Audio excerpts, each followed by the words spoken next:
Good morning. This is the House Appropriations Committee. It is Wednesday, January 7th, 2026. I have a feeling I said 2025 yesterday, but it's 2026.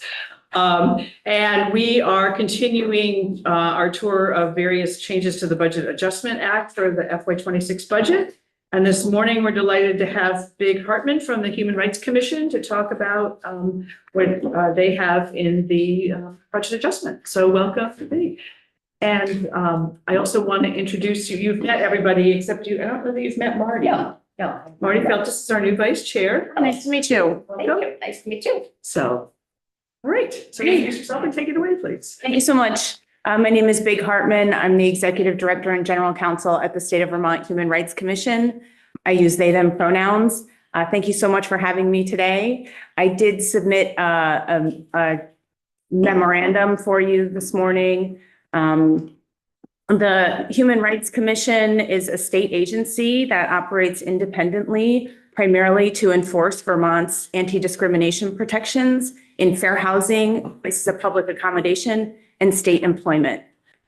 We currently have 9 employees, including myself, thanks to the addition of 2 positions this fiscal year.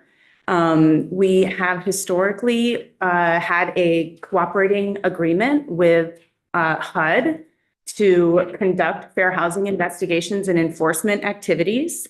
Historically, I know that contract goes at least 10 years back, and it's often been under about $100,000 each year that we've received. And the way it works is we dual file cases with HUD, any case that implicates both federal and state fair housing laws. We dual file with HUD, and any case that HUD accepts, they dual file with us. And then we conduct all of the enforcement activities related to those complaints. We do extensive reporting for HUD about all of our activities on our cases. And at the end of each year, they total up all of the cases that we investigated and closed and did litigation for, and we get a set dollar amount depending on the number of cases. So as you may recall from my testimony in the past, I saw the HUD cooperating agreement as a place to really grow our capacity, because if we investigated more fair housing cases, we could get more money for those cases from HUD. So we did double down on our fair housing activity, which was very easy to do because there is no shortage of fair housing discrimination complaints in our state. And that resulted in HUD notifying us that we had earned almost twice of what we had budgeted to receive this year. Unfortunately, we have no assurance that we are actually going to receive those funds. As the year has progressed with HUD, they have really gone about decimating all fair housing enforcement across the country. And that started with a large round of cuts to staffing there. And now in the last 6 months, we are seeing policy changes occur. So typically by September, I have already received our money for the prior year. So this is money work that you actually did Last year. basically entitled to Correct. under the agreement. Mm-hmm. This is for cases that we closed in fiscal year 25. We usually get paid, we do all the paperwork for it and get paid for those cases in August or September of each year. Okay. And what was your typical amount and then what was this amount? We had budgeted to receive $93,000, give or take. Yeah. And we were slated to receive 187.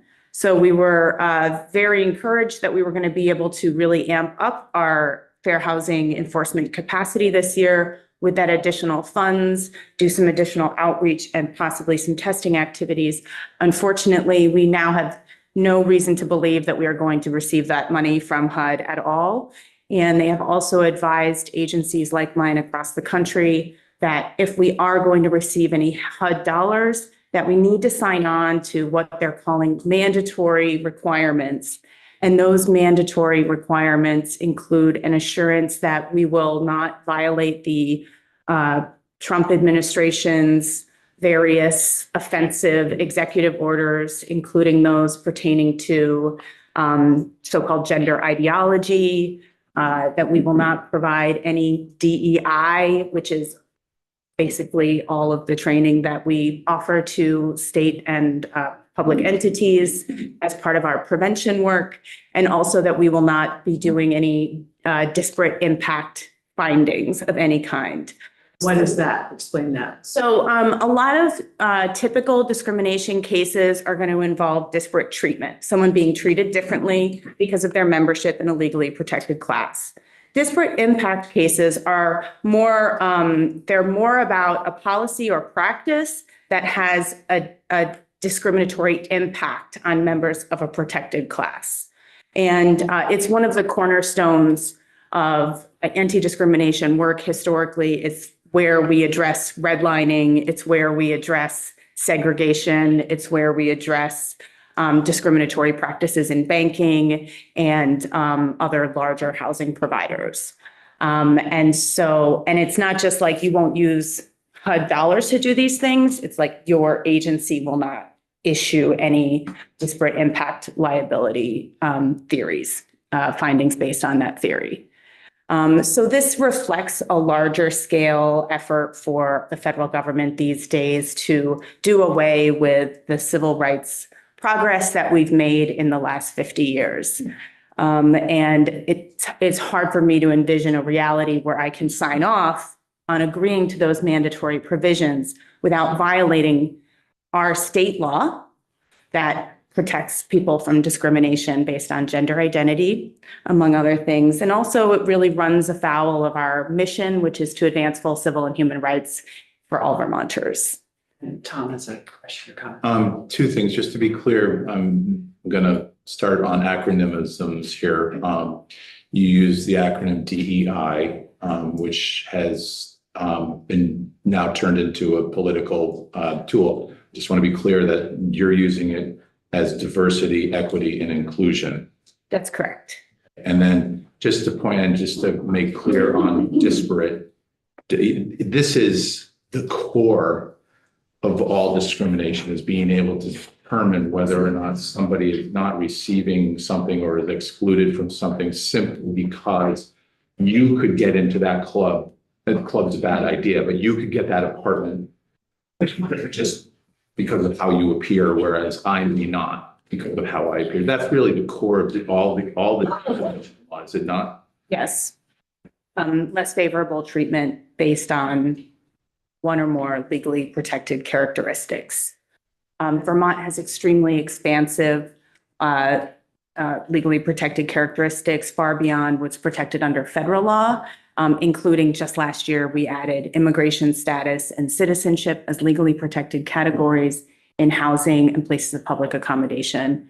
And that's where we could start using the disparate impact analysis. We could start to see if there are housing providers who have practices that are facially neutral. They are not discriminatory on their face, but they may have an impact on members of protected classes that is less favorable or more likely to exclude them from opportunities. So if the federal government essentially unplugs that definite, like says to you or says in general that we're no longer going to use that as, then they're essentially saying that there's no such thing as discrimination. What it's really going to, I think, is systemic oppression, systemic discrimination. They'll still allow individuals to bring an individual claim saying, I was treated differently. But when we're looking at the bigger impact of policies and practices, any examination of whether there's a disparate impact on those types of things is something that the federal government doesn't want us to look at anymore, doesn't want Department of Justice to look at anymore, even though historically we've relied on the Department of Justice's guidance on disparate impact. And it's federal courts that this whole line of case law comes out of.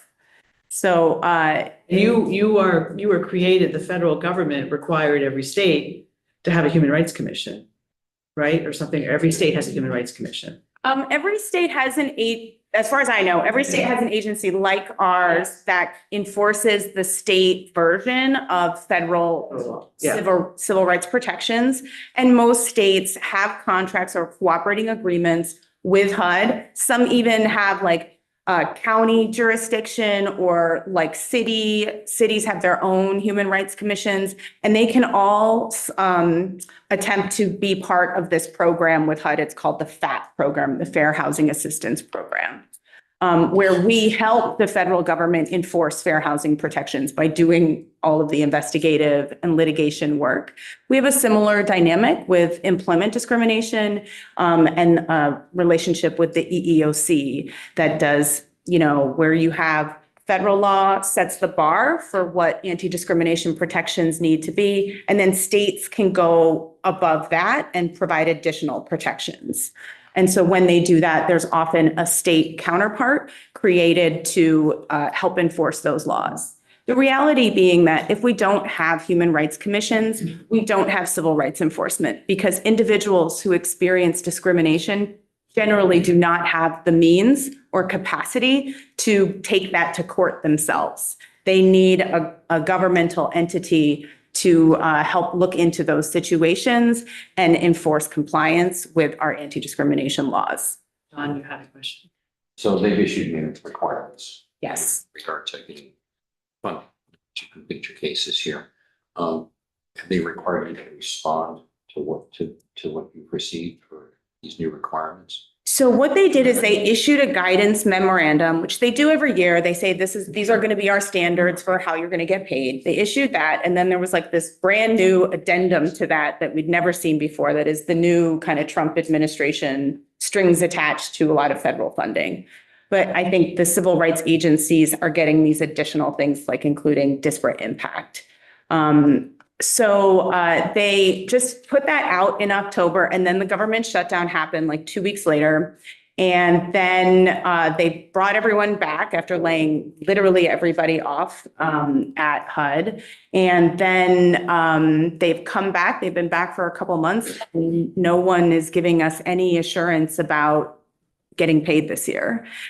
For last year, we keep asking, and I'm in a consortium with other counterparts from other states. We're all kind of like, have you heard anything? Have you heard anything? No one's getting paid. Other agencies are much more reliant on federal money to keep their offices afloat, and they are looking at significant layoffs in Massachusetts, for example, if they don't find an alternative way to support their offices.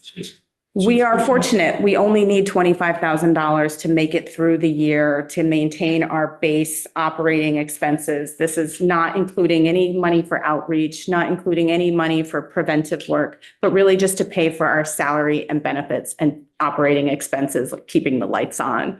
Which is what the request and the governor put in the BAA. Right. Yeah, and it's almost about one pay period of payroll. So there's no time frame. Yeah, no time frame from hearing back at all, even though you're trying to reach out. Right. We have no sense, even though typically we've already got the money deposited months prior in the course of the year. And they also did tell us before the shutdown, there's going to be this new vouchering process. Typically, HUD signs it and sends it to you. You sign it and you can immediately do the drawdown. This year, they're like, there's going to be a new process, but they're not telling us what it is, and they're not telling us when it's coming out. And it feels very unwise to kind of cross our fingers and hope that they're going to give us this voucher without all of these strings attached, if they ever give us the voucher at all. Wayne and then Lynn. Just a couple, no signal. Since you haven't got paid for the past, there's no likelihood it's any kind of clawback or anything that they would try to do for anything you've got passed. I don't know about the past. Yeah. Probably not, I would guess, because you haven't got paid already, so. Yes, that money was spent like last year, the money we got from the year prior. So then of your cases that you pursued, just roughly what percentage of those are found to be founded and result in actions, and what proportion are not? Each year is a little different. I'll say housing cases are at least half, if not, 2/3 of all of our cases. And last year, so for fiscal year 24, we had 2/3 of our cases in general had what we call reasonable grounds determinations. Meaning 1/3, we found no reasonable grounds to believe that discrimination occurred. In fiscal year 25, the numbers are looking a little different, and it's more like, it's almost swapped, that we had more cases that we found no reasonable grounds than cases that we found reasonable grounds. But we did have a lot more settlements before we had a determination. So do you make those determinations, or some of them go to court and are court determinations? The determinations are made by our commissioners. We have 5 commissioners appointed by the governor, and our staff do the investigative work. We write investigative reports, and then the commissioners read those reports, conduct an informal hearing, and they make the actual determination. A determination is going to open the door up for more extensive settlement conversations in a 6-month time period. And if we aren't able to settle the case, we have the ability to enforce that matter in court by filing a lawsuit where the Human Rights Commission is the plaintiff. Our HUD agreement has provided, historically requires that we go to court for any case that we aren't able to settle in fair housing. Right now, we have, I believe, 9 lawsuits involving, or at least in the last year, we filed, 8 lawsuits involving fair housing. And what proportion of those, how do those usually fall? What proportion, what? Again, the ones coming out of court, the decisions coming out of court, how do those usually favorable, not favorable? What- So far, we've settled cases that have gone to court, and in my 4.5 years at the Human Rights Commission, we have not had a trial yet. So we haven't gone that far. We've had some motions to dismiss that we have prevailed on each time. But that's, so far, we haven't had a jury trial yet. Thank you. We're ready to, but not yet. We think it's a better outcome to see a settlement whenever possible. Yeah, I just want to clarify here. You had $93,000 more or less for 2025. Is that what you said? That was what we budgeted to That's what you receive. budgeted. Did you receive all of that? Oh, and for the last fiscal year, I'm sorry. Yes, we did receive the money last year. We received more than what we had budgeted for because we had amped up our enforcement action in my first year as executive director. That was for FY 24. No, that was FY 24 money So it was, in FY 25. correct, it was for Right. cases we closed in fiscal year 24, but we got paid for it and it was in the budget for fiscal year 25. Okay, Yep. so the 25 you get. The 25 money you would be getting this year. Is this the money that's in dispute? This is the money we haven't gotten yet. Yes. They budgeted to have a revenue come in of 93,000. They were told they'd get 187,000, and they've gotten zero, which is why the request for 25,000 is in the budget. Right, so the 25 is just to get you through the end of 26, Correct. based on your 25. Fair housing. So it's still, Lynn, it's still, they had budgeted for 93,000 in revenue. They've gotten zero, but they're using some carry forward and then money from budget adjustment of the 25,000 to help cover Help them that gap of the yeah. 93,000. Yes, yeah. And we'll still probably need pay act to kind of get all the way to the end of the year here, but we wanted to make a very conservative, and based on the projections, I think we'll be okay with just 25. Okay. And this also reflects that we were made to budget in a vacancy turnover savings last year. So if we hadn't had that, we might have not needed to have this conversation today, but. Okay, and the pay act, so your employees are in the BSCA, there would be, No, we're exempt state employees. you're exempt, okay? Yes. So you're not in the pay act. We have been in the pay act. Yeah, I think all state agencies are in the pay act. Okay. Even though you're exempt. Yes. All right. I think we get lumped in with the classified employees, but it might be a different amount because we don't Yeah, have it's a salary. classified pay plans. Yeah, okay. Right. All right, thank you. So you want to obviously continue your activities through the end of the fiscal year, and you need another $25,000 to do that. But it sounds like you don't anticipate doing very much HUD work because you don't think you'll get paid for it, nor will you you do not feel inclined to sign the guidance documents that they've given to you. So what will you do? So we are still doing all of our fair housing work. And we are continuing to dual file because we have a cooperating agreement with HUD that we're following through on. We will do fair housing work regardless of whether there's a HUD contract involved because we have state fair housing protections that it's our primary task to enforce. And fair housing complaints make up more than half of the calls we get every day. It's a significant portion of all of our work. We do have some fair housing cases that only implicate state law. They only implicate our state fair housing provisions because they're not protected classes under federal law. Federal law has about 7 express legally protected categories. In Vermont, we have additional ones like receipt of public assistance, immigration status, citizenship. There's a few others that aren't coming to me at the moment, but just a couple others, like status as a abuse victim is another legally protected category just under Vermont law. So I think one of the things that I talk about with my counterparts in other states all the time is, what does this mean for fair housing if we don't have any HUD dollars?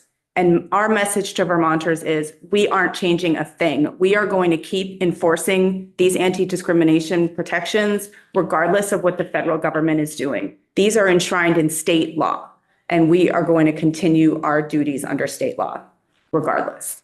Just not, Just not to receive the HUD money. the Right, federal- right. We just need the whole budget. So just feel it very unwise at this time to expect to receive it this fiscal year. There may need to be litigation. If they ever do, tell us you have to sign this mandatory agreement or we're not going to give you the money. But that will not get us an answer this fiscal year as far as I could see. The rest of the work that you do, you indicate that housing is about half of what you do. But what else do you do? Is it labor? We enforce the public accommodations protections. So this is where we have, so it's actually the Fair Housing and Public Accommodations Act that is in Title IX of our Vermont statutes. And this provides that people who are availing themselves of places of public accommodation, this is going to be any school, any business, any public entity, basically anything that serves the public is considered a place of public accommodation. And we all have a right to be free of discrimination when we use those services. And so that does make up another substantial portion of our cases every year. And then we have a small portion of our cases that are employment discrimination, but only for the state of Vermont as the employer. All the other employment discrimination complaints are handled by the Attorney General's Office, Civil Rights Unit. Don, did you have a question? Yeah, just real quick, just to Yep. understand the agreement, you sign off on here, because you've been here for a long time. Is that a per year agreement that you sign off on, or is it a multi-year? So, yeah, we have to. We talked about it last year, I remember. So, first of all, when we first became what's called a FAP agency with HUD, we had to affirm that we had statutes that were substantially equivalent to the Federal Fair Housing Act. We got certified as substantially equivalent, and then we have to go through various performance reviews every 2 years. And each year we execute a new cooperating agreement because they do change like how much you get paid per case or what the standards for performance are each year. So each year we sign off on those, but it's typically a bit of a formality. It's not a place where there's You don't see a lot of huge substantive changes.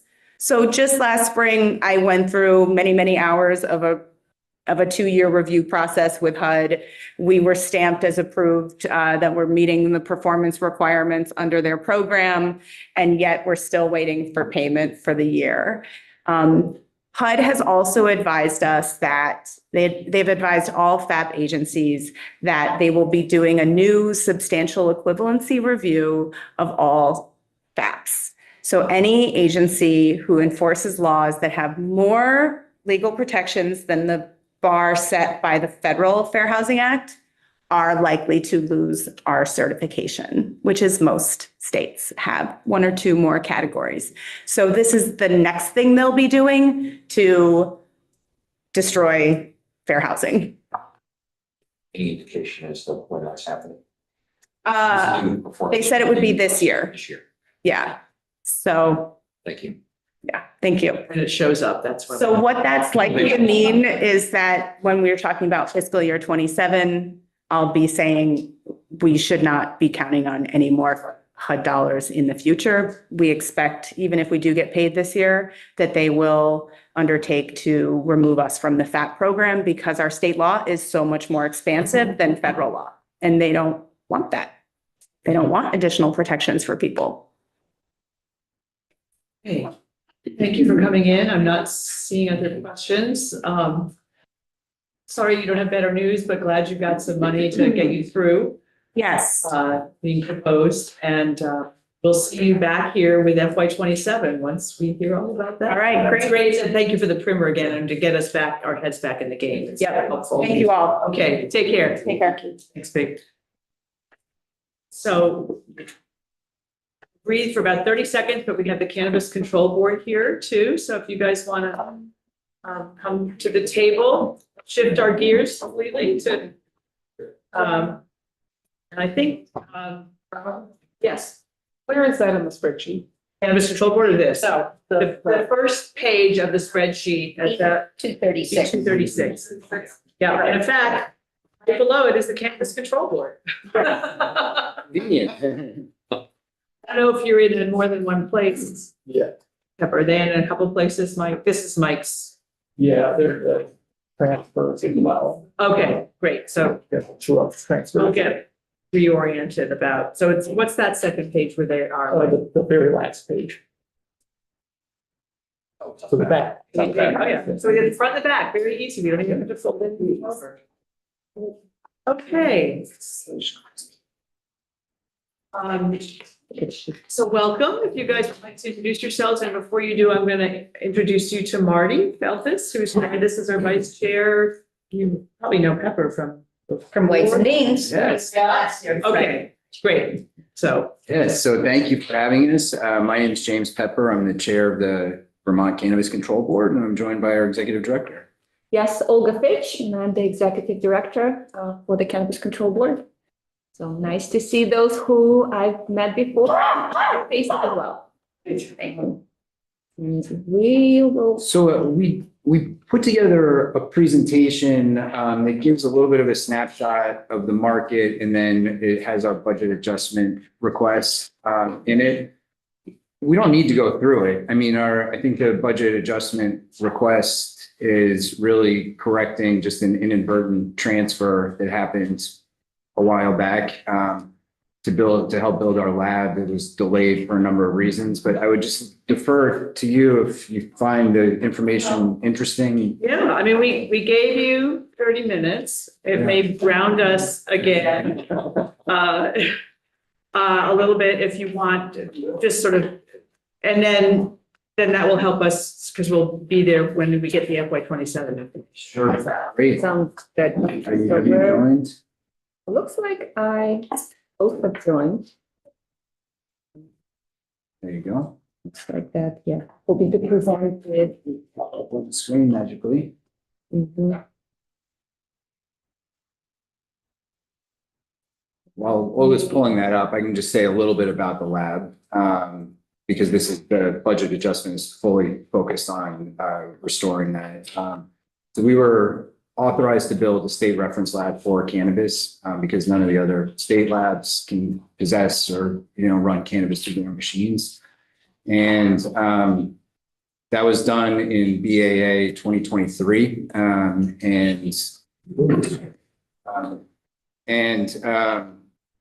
We were kind of assuming that we were going to join an empty room at the Vail Lab in Randolph. BGS had to do an air quality analysis, determine that the HVAC system in that building couldn't handle any additional capacity. And then of course there was flooding that happened in July and 2023. And there was just a lot of, attention was needed elsewhere. So the lab kind of got deprioritized as far as finding a space for it. And eventually we did work out a space in Colchester, and we went to buy equipment, and the money, that's when we realized the money had inadvertently been transferred back to the general fund and not carried forward. And so For which fiscal, year? For FY 25, it was supposed to be, it was authorized? it was authorized immediately. 23, and we can get there. I have a Okay. timeline Okay. in the Yes, I was just report. waiting for all Yeah, the pull up. so we I was just could- giving a little bit of context. Yeah. Okay, Yeah. yes. We'll get there. But Okay, great. yeah, so we'll start with a little bit of a market update to sort of introduce you to the work of the agency, sort of our metrics for the last calendar year and, the state of the market. So we'll start there, and I'm going to kind of walk you through the slides that you all should have available to you as well. So here there is, you're looking at the chart that's showing the total number of active cannabis licenses on a monthly basis dating all the way back to July 23 through December of this last year. Are these all 5 levels of license? All of them included, so all tiers, all types. As you could see, at the end of this year, of past year, we were at 571 active licenses.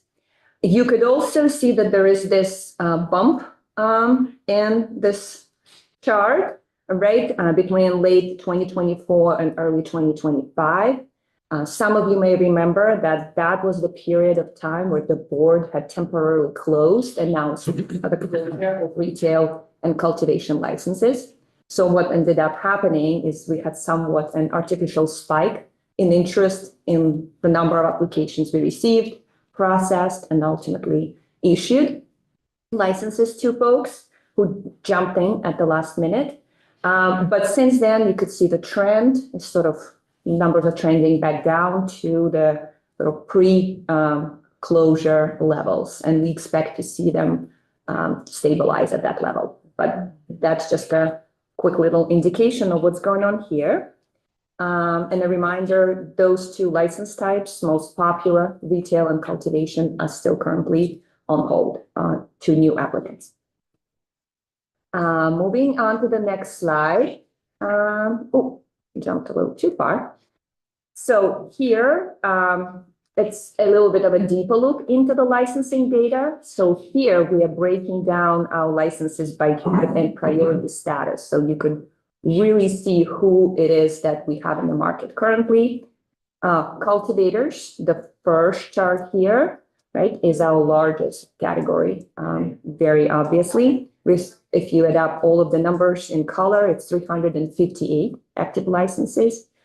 And the color is to show you the different priority status categories, with orange being our standard applicants. And then you have blue for social equity and green for economic empowerment licensees. So you could kind of see proportionally, we are about 64% of standard. I think it's about 15% of social equity, and a little more than that in economic empowerment licensees. But that's sort of been the trend. The numbers are pretty stable, and they have been over the last 2+ years in terms of the proportions between those categories. Wayne, did you have a question? Yeah, just wondered what's the difference between a cultivator and a propagator? Oh, propagator is our newest license type. It's a much more limited license. You could really just sell the plant that is not yet mature. And propagators are allowed direct sales as well now. So they're a little bit of a nuanced, license. So they could sell to other growers? Yeah. So you could, they're like, it could be a nursery kind of. Nursery. Exactly, That's what exactly. they're That's called. what that license. Yeah. And many cultivators also have a propagator license. So I would say if we have 5 currently, I think at least 4 of them are also cultivators, if not all. It's just more of a niche license type. Okay, so that's sort of a breakdown of our active licenses. And if there are no more questions on this, let me switch to the next slide. And I'll just share you on the numbers related to our medical program, because that has seen some changes over the last year. So this slide shows you that we currently have 25 locations where medical patients and caregivers can receive service. So we just over the course of the last 6 months gained 22 medically endorsed businesses. You may remember that this is a new addition to our program. Medical endorsements, our licensees who have retail licenses are now able to apply for medical endorsements so they could serve medical patients as well as adult use population. That became available in July of this year. And 22 out of 109 retailers have already jumped in, gone through the proper motions, and have secured the endorsements and are able to serve patients. And looking at the chart, you could probably also see here that we are showing a steady growth in the number of patients and caregivers looking back to last December. And that is a new trend for the last 2+ years. Ever since the adult use program, we've seen a decline in the number of patients and caregivers. But with the medically endorsed businesses coming online, we're seeing a renewed interest and excitement in the medical community. So caregivers, are they the people who are authorized to purchase for a patient? They But they're not doing it themselves. No. It's, usually patients who cannot travel, for Okay. example, or younger patients, right? Thank you. Yeah. Tom? Can you take a step sideways and just re-explain for us overall, since you started? We legalized medical before we did recreational, so-called. And so the concerns when recreational was legalized was that medical would be unnecessary. I know there's been a change. Medical used to be under the purview of the Department of Public Safety. All those changes happened. Can you just give us a couple of minutes of what it means, what the differences mean to have medical, when someone can buy cannabis right, just at any given store? Why do we need a medical permit, or why would I need to get a medical prescription from a doctor to purchase marijuana?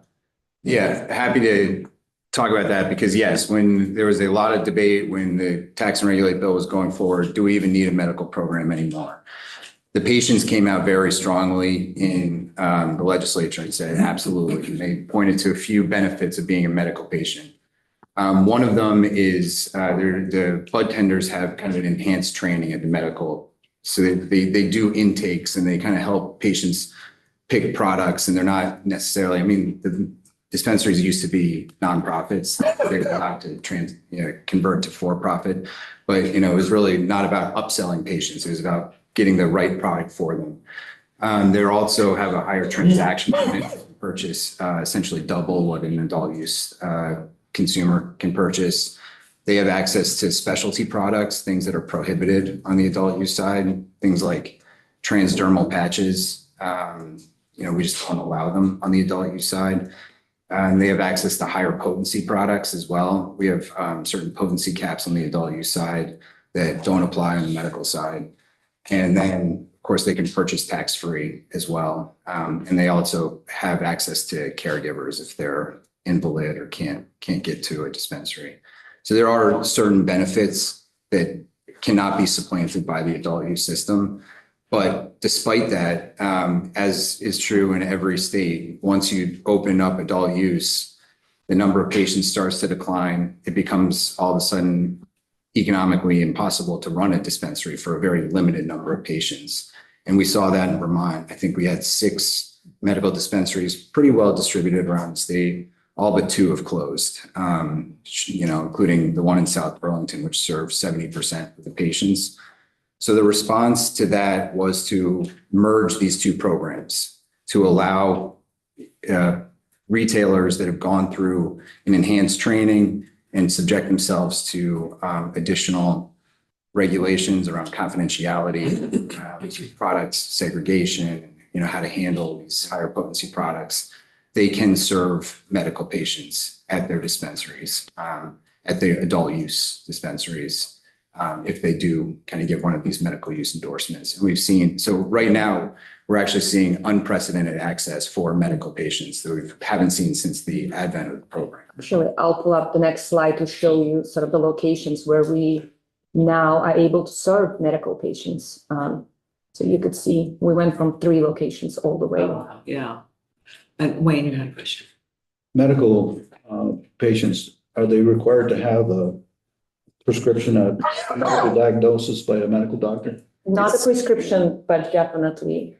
Yeah, I mean, you can't prescribe cannabis just because it's a Schedule I controlled substance. But what they need to do is the legislature's identified 13 conditions that would qualify a person for a medical card.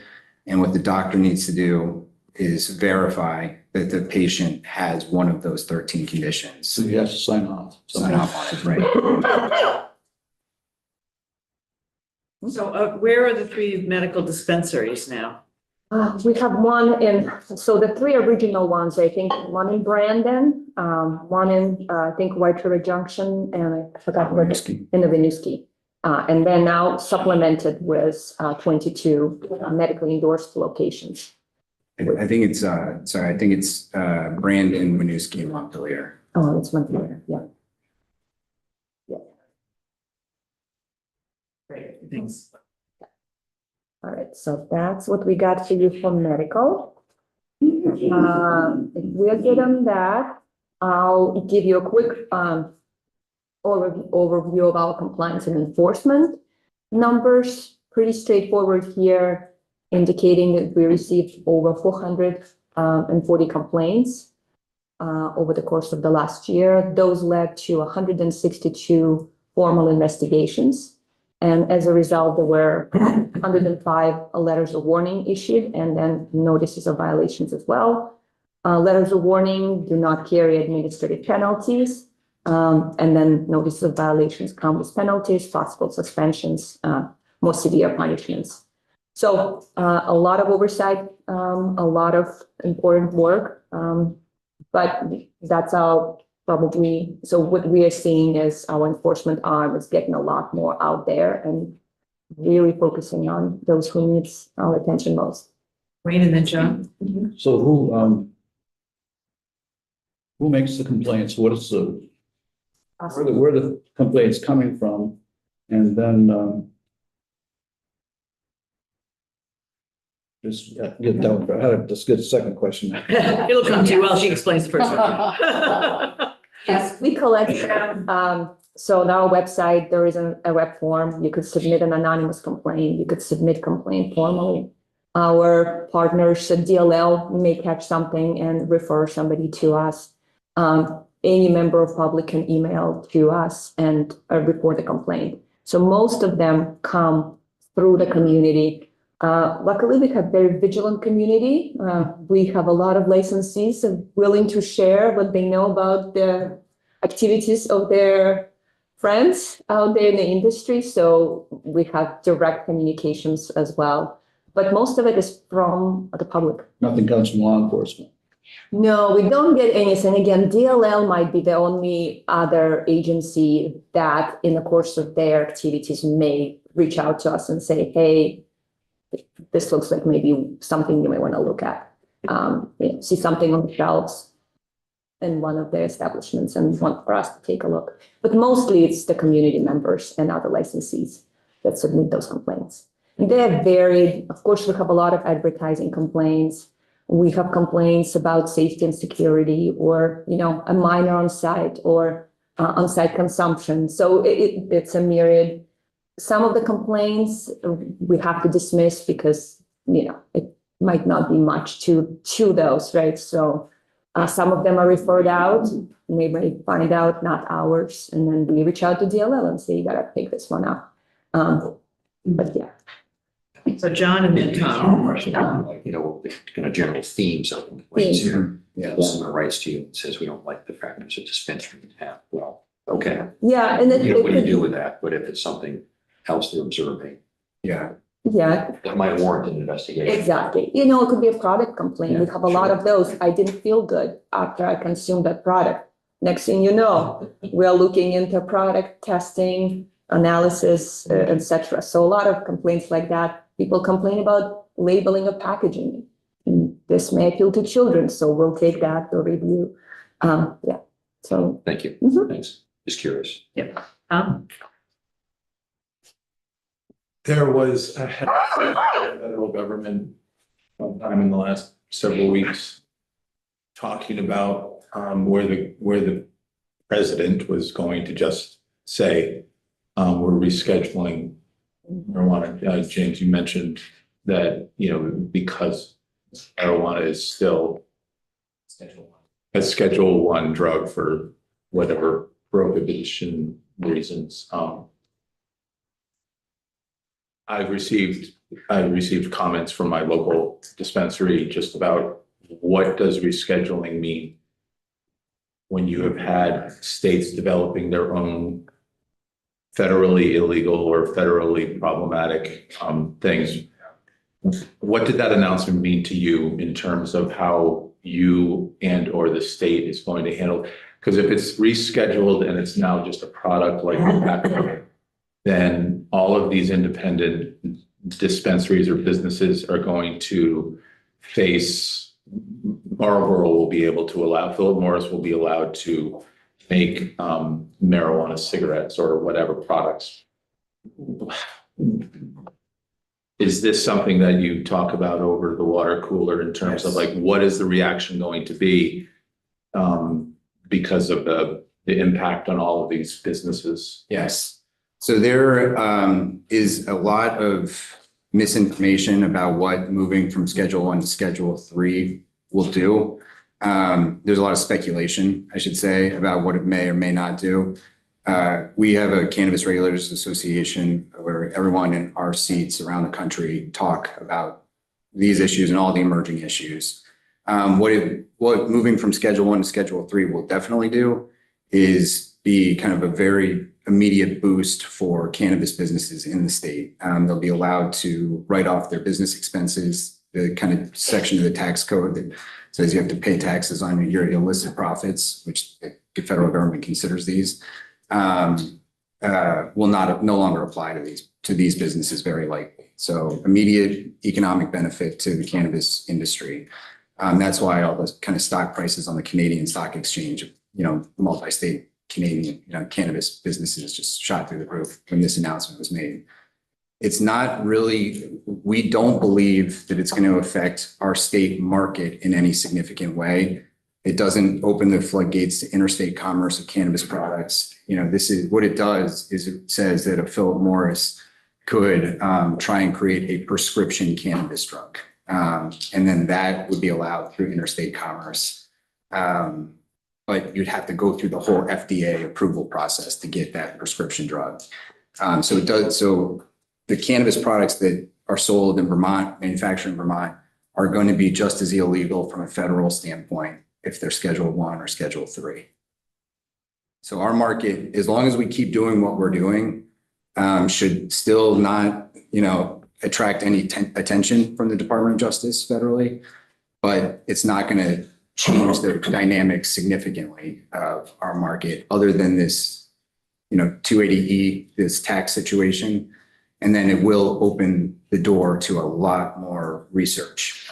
It will make it a lot easier for anyone who's receiving federal funding, any research institute, to possess and study this. But it's limited. Going to Schedule III would be limited to, it would not deregulate it to, or deschedule it to a level of tobacco or alcohol or anything that qualifies for interstate commerce. That's correct. It will not legalize interstate commerce. I mean, it will allow, so there's 2 FDA approved cannabis drugs currently. It'll allow for a lot more research and development of cannabis drugs that could be, I should say, like it's very odd to have cannabis, which has hundreds of cannabinoids in it, as a scheduled drug. Like really they should focus on the various cannabinoids that are within cannabis. Have a CBD, should that be Schedule I, Schedule III? Should THC be Schedule I, Schedule III? I think it'll be very difficult to get an FDA approved prescription joint. because the quality changes, the genetics change over time. If you were going to make a THC pill, for instance, that could be FDA approved. I'm gonna move us along. I think, Lynn, did you have a question? I wanted to know about the impact of banking on this. Schedule 3 will not change banking at all. The banking restrictions, I should say that federally chartered banks historically have not been willing to bank cannabis funds, cannabis money. That's because of a financial crimes guidance network, your financial crimes enforcement network guidance document. So there would have to be separate legislation to fix the banking problem. Schedule 3 doesn't do anything about it. No, it indicates that, I mean, what is really important about Schedule 3, and then I can leave this alone, is this is the first time in 50 years that a Republican administration has acknowledged that there are medical benefits to cannabis. And I think that will really change the dynamic, the kind of treatment of cannabis in Congress, and they may be willing to do things like safe banking and, actually do some legislation around it. But as far as just moving it to Schedule 3, it's not going to affect. I'm going to move us along because now I'm mindful of the time. Yes. I would like to go quickly to your excise tax dashboard. Oh, wait, no, the one before it, the revenue projections and actuals by revenue, to that one. Yes, so I could quickly catch you up. So changes from FY 26 to remind folks in the room, the excise tax revenue used to first go into the special fund, cannabis regulation fund. Right now it goes, as of this year, it goes directly into the general fund. So the special fund is now consists solely of the administrative penalties, licensing fees, application fees, product registration fees, etc. Historically, and what we see moving forward is the funding, that fund can cover about a third of our operating budget, and we'll need 2/3 out of the general fund to supplement the rest. And the little table to the side sort of summarizes the first line there is the GFO projections related to the taxable sales and excise tax revenues for this fiscal year. So $157+ million in taxable sales is expected, with over $22 million in excise tax revenue. That is the projection. And that second line here is our actual numbers for the first 4 months of this fiscal year. And the reason I put that in is to show you that we are tracking proportionally with projections at this time. $7.38 million in excise tax revenue collected in the first 4 months of the fiscal year, which is right on track. And line 3 is the projections on fee revenue. Those are CCB developed projections. And we project to receive about $2.6 million through collection of fees, penalties, etc. And so far for the first 6 months of the year, the last line here, we have 1.38, which again is just a little over, about 52%. So tracking perfectly on track with their projections. Yes. Is there any seasonality to taxable sales, retail sales? Actually, next slide right here, you could sort of see, I took this little table from the Department of Taxes. And so if you focus on just the first, chart above, you'll see it's a monthly numbers, right? 23, 24, and 25 data. And you can see we tend to peak around August, the highest months where we collect the most, the highest sales. But you could sort of see year over year is the same. So we are starting to see certain trends. And again, you could see kind of consistency in the green and black now. I do want to point out that, our retail window, application window has been closed for a year now, right? And yet, if you look at the black line, every month over the course of the last year, the tax revenue is higher than the prior year, right? So it means that the overall market activity and sales numbers continue to grow, even though we haven't seen any new retail entrants. So again, really good sign as far as that goes. So let's go to the request in our final couple of minutes. Yes. All right. So our request, yes. So we are requesting, and I'll just put this slide here, $630 thousand plus to restore one-time funding, which was appropriated to us previously, to stand up a state-operated cannabis lab. Some background. So it was Act 158 from 2022 that directed CCB to establish an in-house cannabis testing lab. We were given a mandate to establish a lab so that we can establish potency and contaminant testing protocols, verify cannabinoid level guarantees, test for pesticides, solvents, heavy metals, bacterial, fungal contaminants, and certify that labs are capable of providing these testing services. It was Act 83 from 22 that authorized an allocation of 850 from the FY 22 unallocated reserve to the cannabis regulation fund. So the money was dropped in our fund as a part of BAA 23. We were also allowed to create 3 positions, 1 lab director and 2 chemists to do the work. And so in the fall of 23, once the money were received and in the fund, we went out, we began the procurement process. We actually went through the entire requisition process, selected the vendors, and we're ready to make the purchases. At the same time, as James began telling the story, we are working with BGS on securing the space. That turned into a much longer experience that we all had hoped for. So we were at a place where we had to make a decision. Do we purchase that equipment when we had no space? We did not have a director. We did not want to hire anybody, and we had no timeline. So we were looking at renting some space, storing, paying storage fees. We decided, no, we're not going to pursue the purchases. Year 2024 was the year where we kept looking for the space. January 25 is, so a year ago, we found the space with the help of BGS. We worked with the landlord on making a plan for the fit up. Between January and June, they set the place for us. We were lucky that we had money in our budget because of some delays with ADS, but we found the money to pay for the fit up, so we did not need to request anything else. And in June of this past year, we signed a 10-year lease for the space that is fully fitted for the lab. We hired a director same months, and in July, we went back to begin the lab equipment purchasing process. Got a lot of equipment by October and November. It's in boxes. Some of it is getting ready to be set up. What we anticipated, we were going through those steps, and we were really focused on getting that done because, again, we are behind the schedule. And we are fully aware, and we need this done yesterday.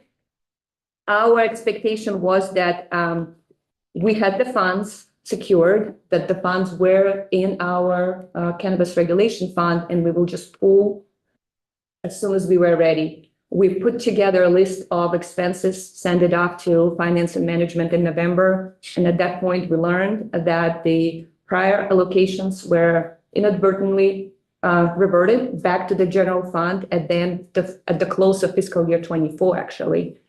We did not realize that. And then finance and management informed us that we would be required to seek out an equivalent funding in this BAA.